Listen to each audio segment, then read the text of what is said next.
Hello friends, welcome to our YouTube channel. In this video I'm gonna tell you about how to fix frozen screen in your Poco C61 smartphone.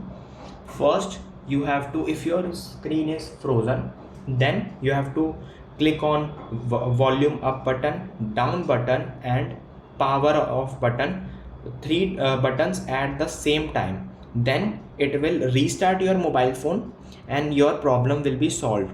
Then you can restart it and just clear your cache just after your phone is not frozen. Then you have to click on apps.